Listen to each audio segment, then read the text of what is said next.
Welcome to the LongCovidPodcast with me, Jackie Baxter.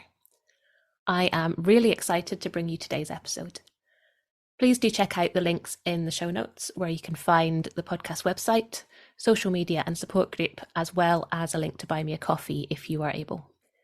You should not rely on any medical information contained in this podcast and related materials in making medical, health-related or other decisions. Please do consult a doctor or other health professional. I love to hear from you. If you've got any suggestions or feedback or just want to say hey, then please do get in touch. I really hope you enjoy this episode, so here we go.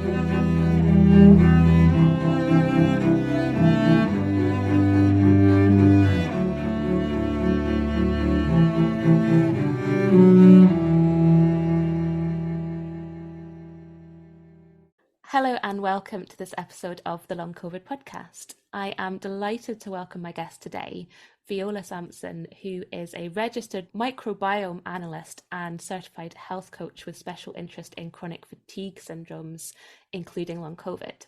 So I'm really excited to learn loads today. A very warm welcome to the podcast. Thank you. Thank you so much for inviting me. It's a real honour to be here. I'm so excited to dive into all of this. To begin with, would you mind just saying a little more about yourself and what it is that you do?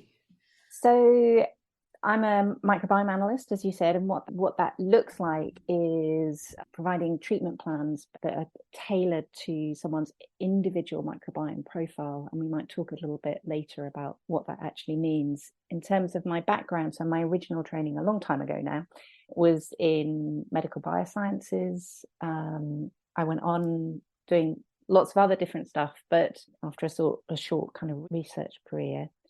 But what I think is really relevant to this podcast in particular is that I got ME when I was actually 19 when I first started to become unwell. And back then it was called yuppie flu. So, mega amounts of medical gaslighting in particular. So I went at least 10 years doing all the wrong things, pushing on through all of those things. And it wasn't until, it probably was about 10 years before I got an actual diagnosis of ME finally. And then it was wonderful in a way because it unlocked really a pathway for me to recover. It was like 5 years of hard slog, actually. Lots of psychotherapy, herbalism, and importantly for me, craniosacral therapy, which was really central to my recovery. So I don't know if have you come across craniosacral therapy? Only very sort of peripherally. So it's, I think at its most sort of basic, but perhaps at its most profound for chronic fatigue conditions in particular, is it's essentially vagus nerve stimulation through touch. I think that doesn't do it justice at all because it's so much more than that. But I think that's the main piece for chronic fatigue conditions. So I ended up training in that because it was so transformative. And I went on to practice for 15 years, specializing in, as you might imagine, chronic fatigue conditions, because that's something I'm obviously very motivated by, having experienced that myself. And then I really turned a corner. It was a bit more than 15 years ago. And there was a sudden point where I went, I know I'm not going to relapse again after this point. And then it was, a lot of it was about piecing my life back together, as you might imagine.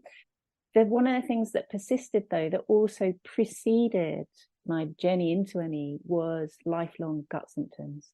So although I recovered from the ME, I was still eating an incredibly restricted diet. So it was gluten-free, dairy-free, nightshade-free. So that's tomatoes, potatoes, chilies, peppers.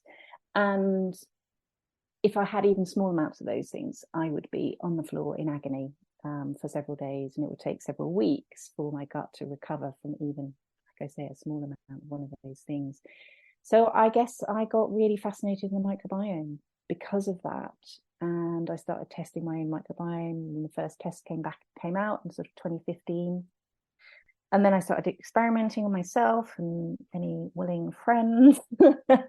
And eventually felt like I had something I could offer clients. And I launched my practice quietly at first back in 2018 and been working ever since. And then, my practice and my learning has just been exponential.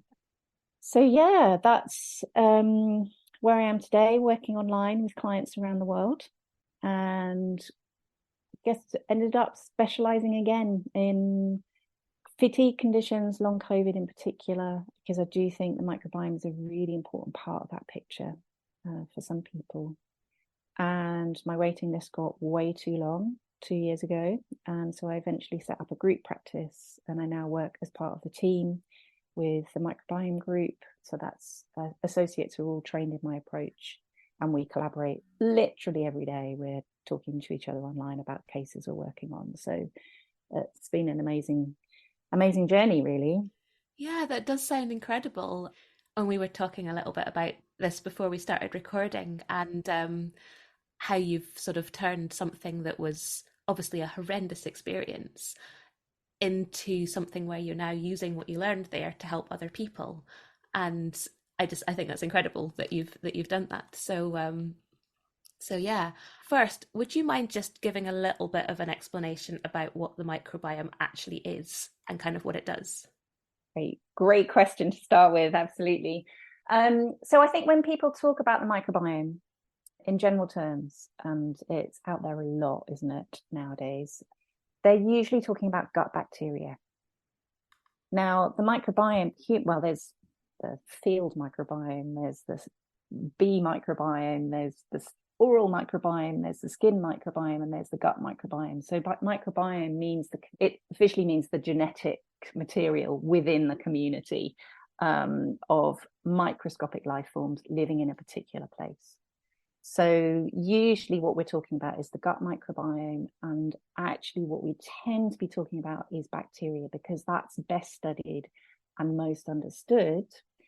I think it's important to bear in mind that there's not just gut bacteria. Probably people have heard about some of the yeasts that live in our gut. So Candida had a lot of press for a lot of years. So there's yeasts and molds even. There's something a little bit like bacteria called archaea. And there's also single-celled organisms like amoeba, people probably heard of. And there's also viruses. So there's something called the virome, which is the viral aspect of our microbiome. And I think that's particularly interesting for people with long COVID, just where there's the kind of question around viral persistence. And there's lots more studies coming out, aren't there, that's showing that viral persistence is likely to be a factor in I would say, a decent proportion of people with long COVID, and the gut being one potential site for that, like tissues throughout the body, but it's been found in the appendix months after infection. And actually last week there was a literature review published in the Lancet looking at viral persistence in children, and they found it in, I think, 2 or 3 children they found in the intestines. In theory, the microbiome refers to all of those things. In practice, what we're just talking about generally is gut bacteria. And this is really interesting, isn't it? Because I don't know if this is something that we hang on to from, from school even, but we see bacteria as bad. Mold is bad. You don't want mold in your house. Bacteria is what makes you sick. We don't want this. But it's not that simple, is it, when we're talking here? No, and I think that's one of the things that just delights me so much about the microbiome is it fills in all of these missing pieces of the puzzle, and it completely turns health and our understanding of health and disease on its head, and it places our human health in the context of the wider planetary health as well, because our microbiome is continuous with the soil microbiome and beneficial bacteria, beneficial yeasts, and even beneficial viruses. So the viruses, there's also something called bacteriophages, which are viruses that infect bacteria, and what we think they're doing is keeping the ecosystem, so the bacterial populations, a bit like a kind of natural ecosystem we might study out in nature. That's also going on in our gut, where those bacteriophages are keeping the bacteria populations in a kind of dynamic stability. Yeah, I mean, it's kind of blown my mind. I knew speaking to you was going to blow my mind today, which is why I was looking forward to it so much. But I guess, when you then think about, everybody says, oh, your gut's really important.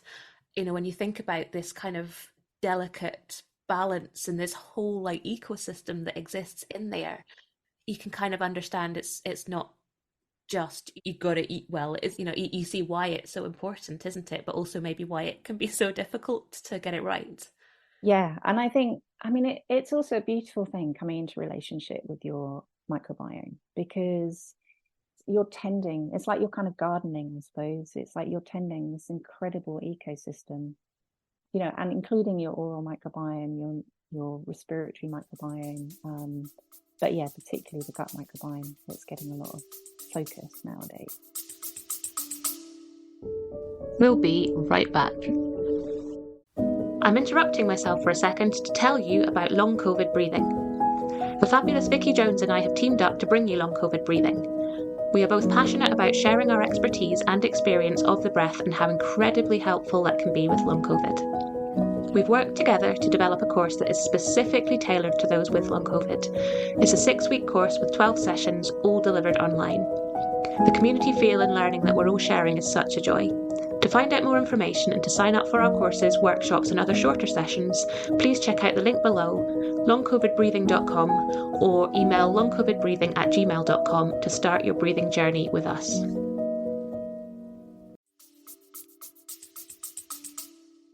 Yeah, definitely.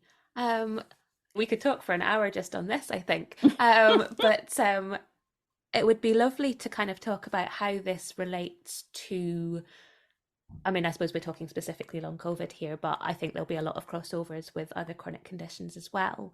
But I mean, two of the kind of buzzwords that we have in long COVID are inflammation and autonomic nervous system. And I would love to talk a bit about how our microbiome kind of just relates to that. I know that's probably a really big question. It is, and I'm going to scoot over the surface in a way that I hope still keeps it understandable. So I think, first of all, inflammation. I don't think we can talk about inflammation nowadays without talking about the gut microbiome. A lot of people do still, but they'll get there. So the microbiome is absolutely integrated into our inflammatory processes in our body. So our microbiome profile can be pro-inflammatory, or it can be anti-inflammatory, or it can be somewhere kind of in the middle that's just a little bit neutral, but not actively anti-inflammatory. And what we want is a microbiome that's actively anti-inflammatory. What does that mean? That means that the population of bacteria is skewed towards beneficial bacteria who are, it's sort of like they're waste products in a way. I mean, I think you can't call them waste because they're so useful to us. They're producing things like, you might have heard of people talking about short chain fatty acids such as butyrate, that has an anti-inflammatory effect both locally in the gut where they're producing it, and that tends to be in our large intestine where most of our gut microbiome lives, but also it can be absorbed through the body and have systemic anti-inflammatory effects. Butyrate has amazing beneficial effects all around the body, including on nervous system health. Then there's also, and this bit is a lot less studied, a lot less understood. Well, I think probably the inflammation is a vast topic, and we really only can scratch the surface in that too. But I think the nervous system dysregulate, or the regulation and dysregulation of the nervous system. First of all, there is an inflammatory component to that. And also vagus nerve helps dampen inflammation. So there's this loop. And I think that's the loop, that the relationship between the autonomic nervous system dysregulation, so the kind of, I guess, what people would talk about being in fight flight, or I would think more freeze flop is more relevant, the kind of more, that what something that's more like the kind of trauma response is more relevant, I think, to the chronic fatigue community, perhaps, in fight flight. But anyway, so that's what I mean by autonomic nervous system dysregulation. And then you've got the other arm, which is inflammation, and the two of them drive each other. And I think it's that sort of stuck circle, that stuck picture, that is the kind of what makes chronic fatigue conditions so hard to get out of. And you kind of need to address both of those things for most people. So there are specific species of gut bacteria, particularly bifidobacterium, which some people might recognize from the labels on probiotic bottles. There are certain species which interact with our nervous system, either through the products, well, mainly through the products that they produce. And the vagus nerve, as you know, the rest digest nerves, it interfaces with our digestive system. Yeah, I think what's really fascinating, and it's something that I've kind of realized, but I'm obviously now looking at it through the lens of the microbiome, is just how connected everything is. It's that, if you have inflammation, then it's going to trigger your nervous system, and your nervous system actually not working very well is going to trigger more inflammation. And it's this kind of vicious cycle, isn't it? Where Yeah. it's, like you say, very difficult to get out of, and, trying to sort of target different things to help that. I think it was kind of having this kind of understanding of at least how it was working was quite central to me understanding what was going on in my body. But I think then also understanding how that also affected other things like your immune system and your mental health, and all of these things that are other things that are all extremely important and also massively impacted when you're sort of chronically unwell. Yeah, and that can be also important intervention points. Like, obviously this is really tricky territory, isn't it? Because fatigue conditions have been so dismissed as psychosomatic conditions, and certainly that was what was the overriding message for any kind of medical interaction I ever had. But it does show why, if you can manage your stress response through psychological interventions, that can help somewhat manage symptoms. But it's, as we know, it's not the whole picture. And I think the inflammation and the microbiome in particular helps add in a kind of, more of that picture that's really helpful. Yeah, absolutely. I think this subject really sparks so many thoughts. It happens to me all the time. Actually, it's going to happen now, because it's like, there's so many, because it's so connecting, particularly in microbiome, you can go off on so many different angles. So yeah. Yeah, I think that's the thing, isn't it? And I have a sort of personality that very easily gets obsessed with things, which is why I sort of tend to go down all these rabbit holes. So it's like, right, oh, breathing, and I get Yes. completely obsessed with that. And then, oh, cold water, I'll get completely obsessed with that. And I feel like after I've finished speaking to you today, I'm probably got myself another rabbit hole I'm about to go go off down, because it's so interesting. And I find when I find something that helps me, I then want to know why, and I want to look more into it so I can understand it more, so I can then get it to help me more. Because if I found a thing, then it's a thing, and I'm going to kind of hold on to it as much as I can. And I don't know, I suppose this is why different people find different things that really help them, because they find something that helps a little bit and then they can dive much more deeply into it. And I love that about my client base, actually, because especially early on, the first people who found me were people who were deep down rabbit holes. And they're fantastic because they will bring some of the latest research with them to consultations, and they are fascinated. And that's been a real joy to work with people who are pushing the boundaries of microbiome, applying microbiome theory into practice. And there's lots of people out there who are experimenting on their own microbiomes, some of which I'm concerned about, and others which is just like, this is fantastic. These are people who are, pushing the boundaries of our knowledge. We'll be right back. Hey there, I'm just jumping in for a second to see if you're enjoying this episode. If you're finding it useful, maybe you would consider sharing it somewhere, a friend, a group, or even on your Twitter feed. If everyone was able to share just once, we'd be able to get this information out to even more people who really, really need it. So please consider sharing somewhere if you possibly can. I hope you enjoy the episode, and thank you so much.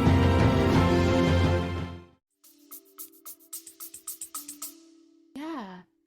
So if somebody was to get their microbiome tested, what are you able to kind of glean from that? Are you able to kind of tell if there's inflammation and tell if there's autonomic sort of dysfunction going on in there to help you to kind of tailor to the person?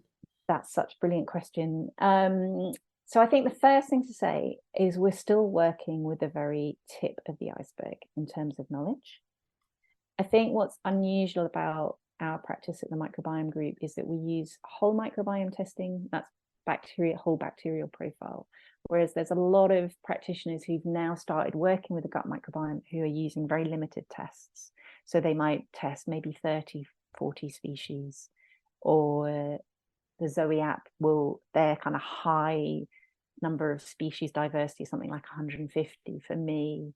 I mean, the BiomeSite test, which is the one that I use, tests for thousands of bacteria, all bacteria known known to science, not just a few. And then, so someone who's got a highly diverse microbiome may have like more than 400 species. Now, we only know what a fraction of those species actually do. So the first thing I will look at is the overall balance. And that's another reason why I need that whole microbiome or the whole bacterial profile picture. And I'm looking at whether it's a pro-inflammatory microbiome in very basic terms, or whether it's anti-inflammatory, or whether it's somewhere in the middle where there's not an overgrowth of pro-inflammatory species, but the anti-inflammatory population is fairly low. So yes, we can infer that.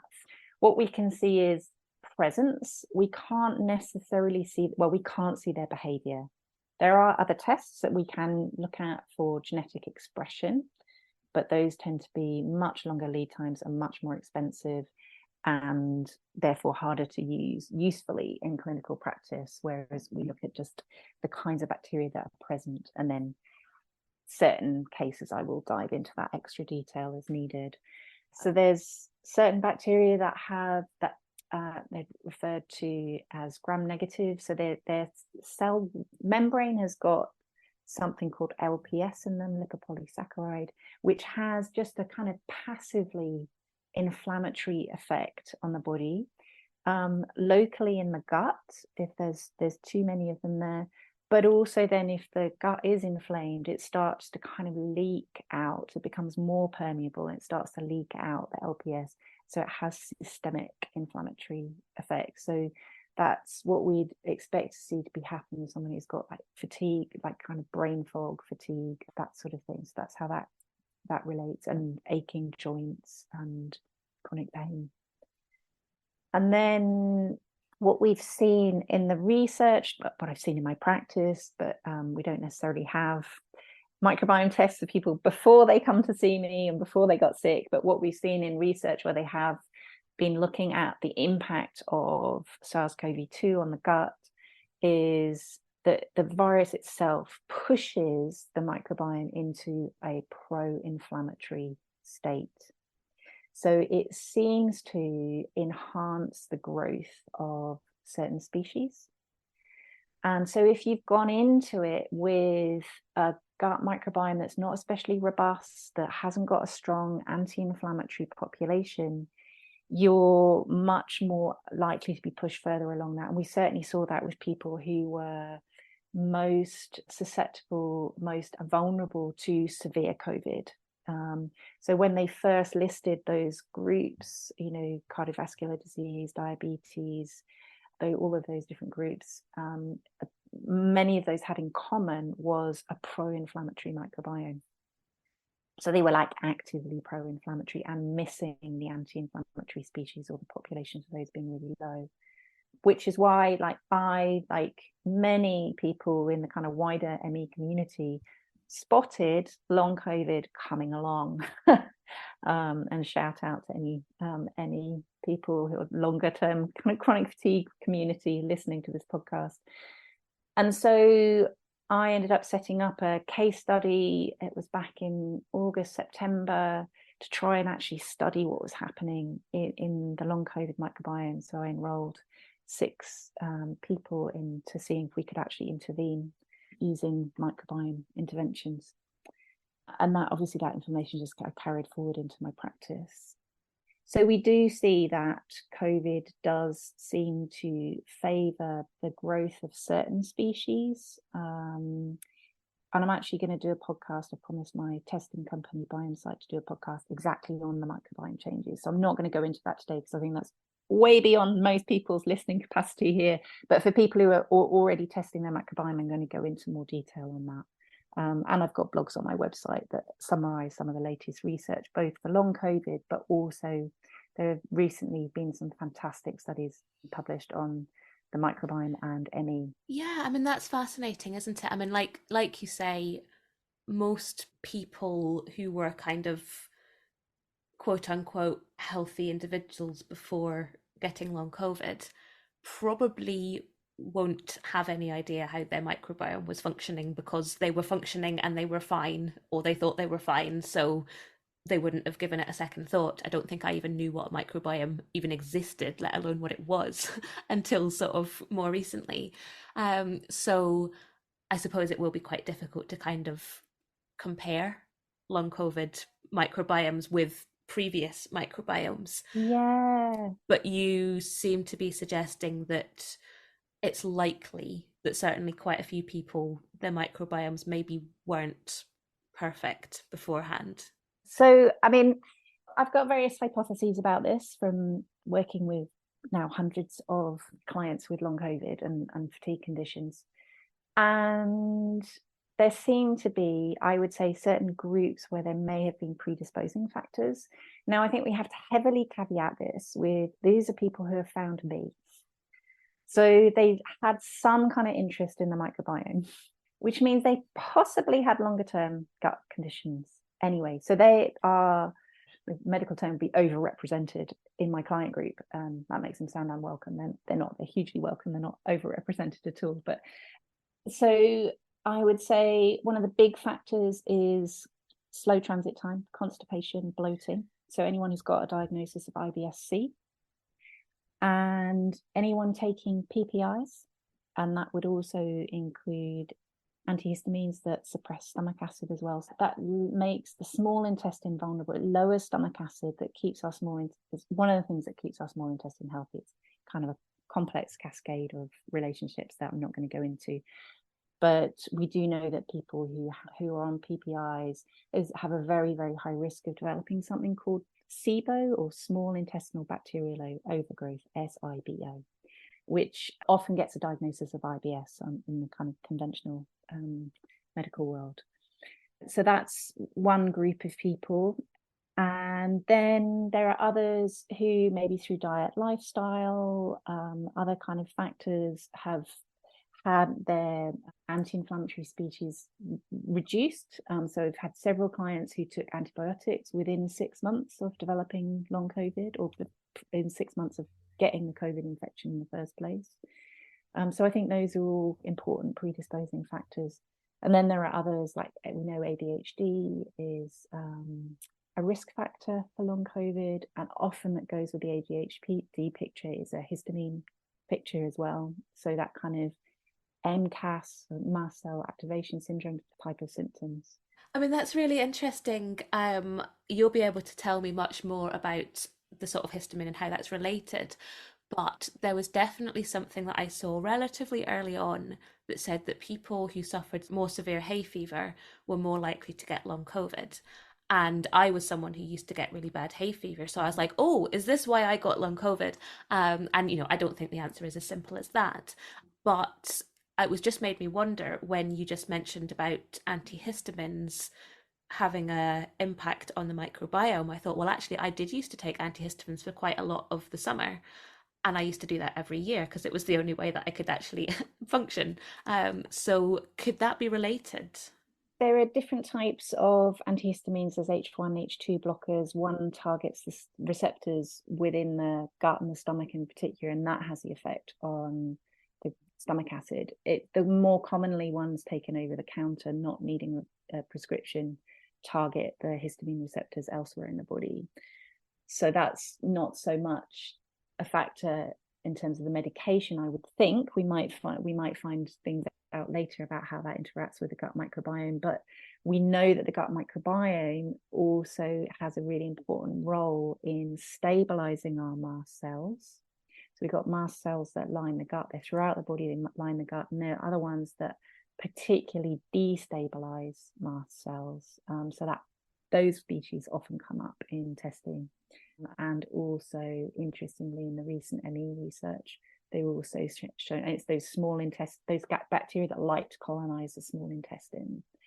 So that also came up in the recent research on ME that was on my website.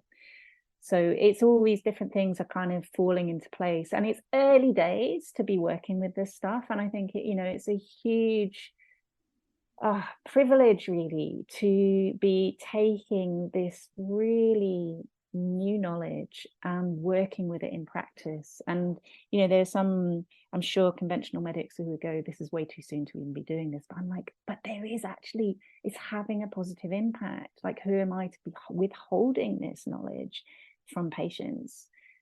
especially where there are clinical trials that showing effectiveness of pre and probiotics, and on other conditions or on particular microbiome imbalances, not yet so much with long COVID, but we can actually apply that knowledge in a new way into a new context and have positive effects.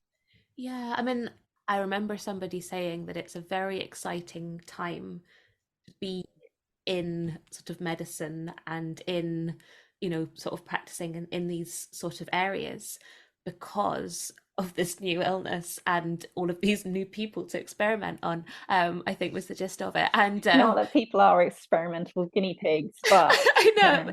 Yeah, in a way, I think, yeah, as a practitioner, it probably is quite exciting. There's new research coming out. There's, people trying all these new things and learning all these new things. Yeah. But then I suppose the flip side of it is it's not a great time to be a patient. There is that, and actually that is something I wanted to get across in today's podcast, actually, is it's so important. When we're talking about the gut microbiome, I do worry that there are practitioners and individuals experimenting on their own microbiome who are being really gung-ho about this. The very first principle is first, do no harm. And people are using antimicrobials and antibiotics sometimes in a context where they don't really understand. First of all, they're using like narrow testing. So they're only looking at a few species. So there are really common antimicrobials like oregano essential oil and other essential oils that are in capsules. Berberine is a really popular antimicrobial that's being used a lot within the functional medicine community in particular. And actually, it's having really negative impacts on the bits of the microbiome that they might not be able to see. So I've had clients who've been taking strong antimicrobials like that, and their microbiome's in a real state. So I think that's really, really important to know. Don't mess around with it, because once you make a species extinct, you can't reintroduce them. There's lots of this sort of the kind of weed, seed, feed protocol, which is kind of like a functional medicine sort of structure. It's like, it doesn't make any sense ecologically. You can't reseed the gut microbiome unless it's by fecal transplants, and that's a whole other topic we're not going to go into today. But probiotics do not reseed the gut. They do good on the way through, but they're transient. You have to keep taking them to get their benefits. They might persist for 2 or 3, sometimes 6 weeks, or just a few days.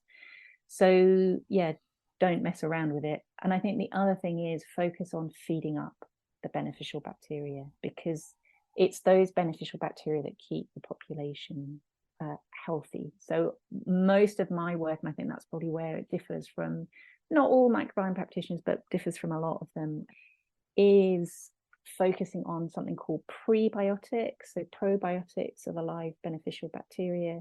There's prebiotics that feed. So I think of the E, feeding, prebiotics, that feed up beneficial bacteria, and they're the ones that create the kind of long-lasting, large-scale shifts in the gut microbiome. And I wish I could go into details about different prebiotics people could try. I think what's really tricky here is it's very easy to give general recommendations for maintaining a healthy gut microbiome. When you're talking about treatment, changing the balance of the gut microbiome, you need to know which species you want to feed up. And also certain prebiotics can have a negative impact, particularly if you're struggling with bloating or constipation. So I can't give out, recommendations, although there's possibly one that I could, that most people would have a positive benefit from. It's something called GOS, GOS, galacto-oligosaccharides, that feeds up bifidobacterium, which is one of the ones that some species interact with the gut microbiome brain axis, so that autonomic nervous system aspect, and tends to generally only have a beneficial effect on most people's microbiome makeup.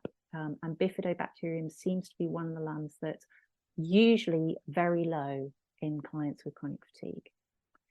So that's generally one. So there's Bimuno, is one product. The better version is the GOS that's available from In Vivo Healthcare. So that's INVIVO Healthcare. So that's one thing. Another thing that people can try is there are probably 3 probiotics. And the important thing to remember about probiotics is strain is really important, because different strains have different effects. And when you're talking about strain, you're generally talking about, so species would be Lactobacillus acidophilus, which you might recognize from the side of a yogurt pot. But strain would be something like Roselle 52 or RO 52, because that's the strain number. Now that one in particular is very good for their clinical trials on medical students going through their exams, their finals, and the ones that were taking this one and another one called Bifidobacterium longum RO 175, it's really catchy this, they had much lower stress scores. So I often prescribe those two probiotics to clients where anxiety, that nervous system dysregulation is a really big part of their picture. And one of the places that you can get those two in combination is a probiotic known as Optibac Everyday, Optibac for Everyday. Not Everyday Extra Strength or Everyday Max, those are completely different strains, but Optibac for Everyday. So that's a nice one for the people who feel like they need some support calming their nervous system. We talked a little bit about PPI use, and anyone who has sort of potentially those digestive symptoms in the kind of upper part of their tract. So shortly after eating, they might come over with brain fog or fatigue, that real slump after eating, bloating that starts fairly soon, constipation. So that would be Biogaia protectis. It's a bacterium known as L. reuteri DSM 17938, but the product is Biogaia protectis, and it comes in capsules or drops. And then another one I use a lot is Lactobacillus rhamnosus GG, or Lactocacea bacillus rhamnosus GG.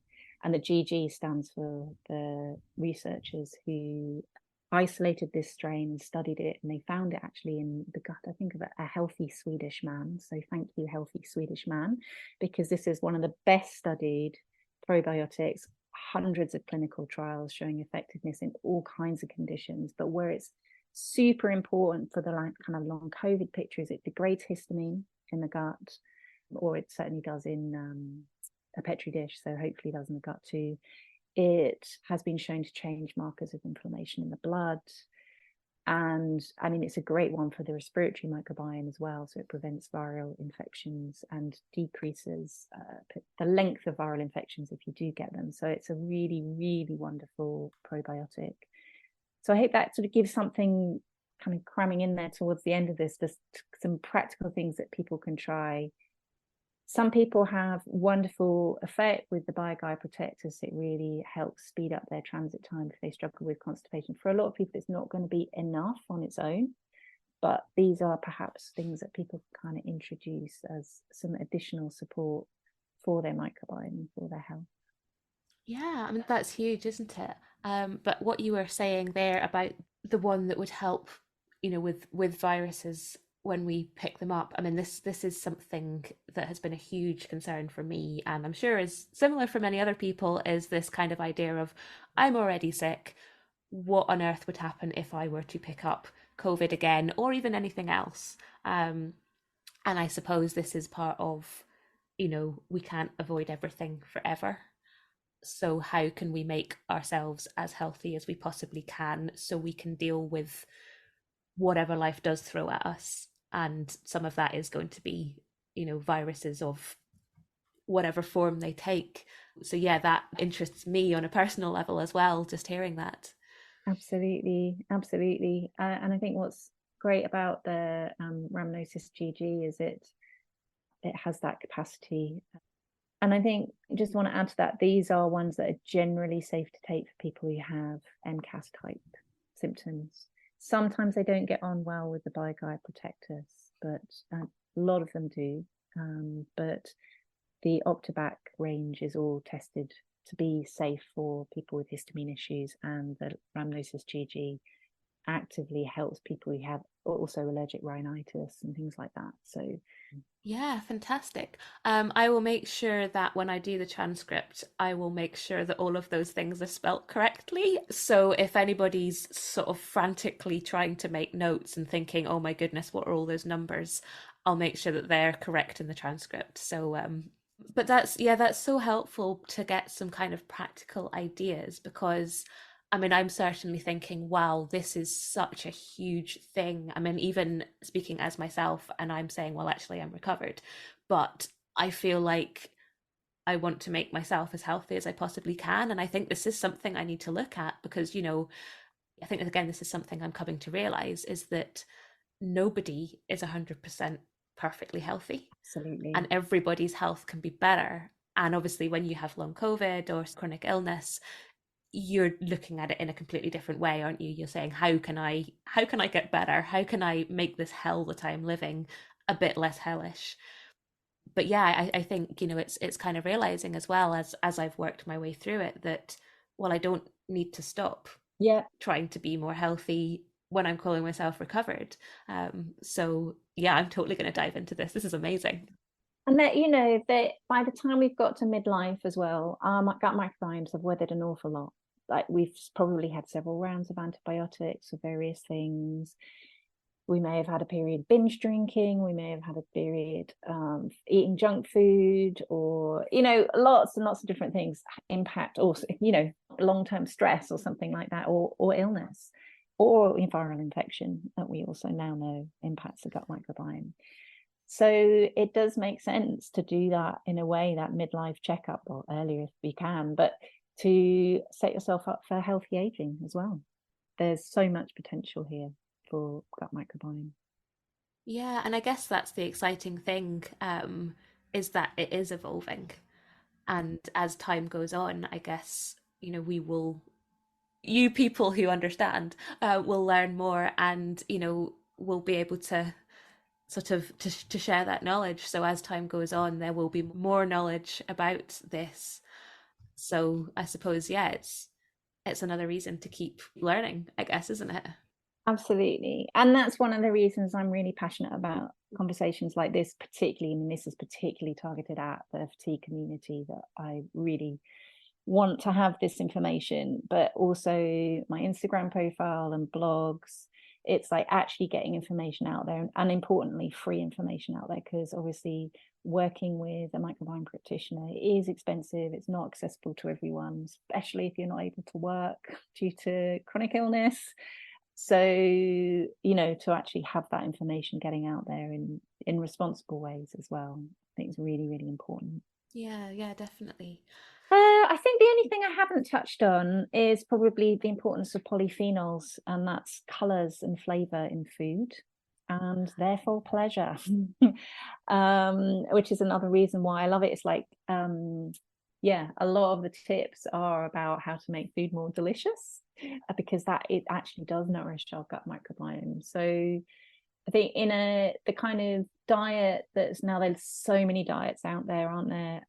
But the diet's been proven over and over again to have the most kind of positive health outcomes and over long periods of time is the Mediterranean diet. So there's lots of things in there that nourish the gut microbiome, including fermented foods, if you're able to tolerate them, like yogurts and olives, and obviously sauerkraut and kimchi and those things too, but also the bright colors and the strong flavors, the bitter flavors, and the berries and things like that. So I put a lot of those sorts of tips on my Instagram profile, partly because they photograph beautifully because they're brightly colored, but there are sort of general tips that you can, it's about adding foods in more than it is about taking foods out. And I think when you're struggling with long-term health condition, one of the places you can get joy in life is food. Now, obviously, sometimes that's hard to do, but there are things like olives that you can just keep in a jar in your cupboard and add onto your plate, that a really low spoon way of boosting your gut microbiome health. Olives are very high in polyphenols, that kind of black color, and that the bitter tannins that they have. So there are things like that I've done various posts on low spoon ways of boosting your microbiome health. So it's kind of minimal energy. Yeah, I'll make sure I put a link to your Instagram in the show notes as well, so anybody can follow that up. I suppose maybe just one final thing that I just thought of. There's a lot of people that either through their own experimentation or through help have, discovered that they're now intolerant to things that they weren't intolerant to before, and are trying to sort of cut things out of their diet, whether it's histamine foods or lactose or gluten or whatever. And you were just saying more about adding things in than taking them out. What would your sort of, again, very sort of general disclaimered advice be for people that are really struggling to sort of get things into their diet? Gosh, I think that is a hard one, because generally that does suggest that microbiome repair is needed. And I guess what I didn't say earlier is, like, I started off this podcast talking about how limited my diet was. Through repairing my gut microbiome, I eat everything now, including really unhealthy stuff that I probably should eat less of, especially being a microbiome analyst, telling everyone else to eat healthy food. But I'm making up for lost time. Exactly. 15 years of not being able to eat croissant. There's a lot of croissants going on, and pizza. That is a hard one. It probably does need working with someone who can provide really targeted advice for the particular microbiome imbalances that you've got. I don't think there is an easy answer. You could try the GOS that I mentioned. You could try particularly BioGuide protectors.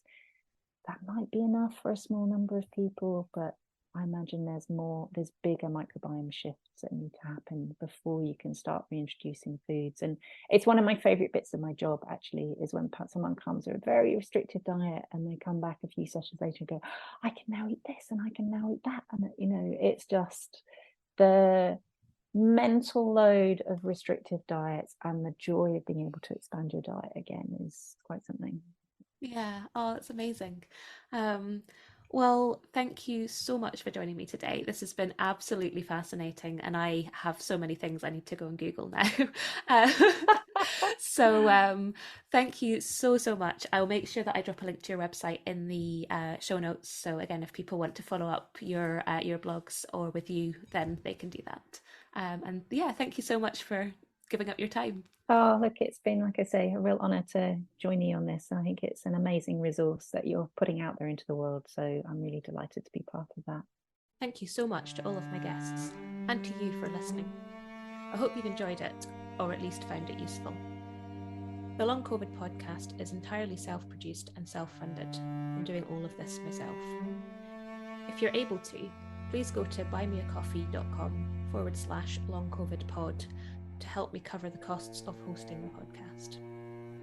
Please look out for the next episode of the Long COVID podcast. It's available on all the usual podcast hosting things. And do get in touch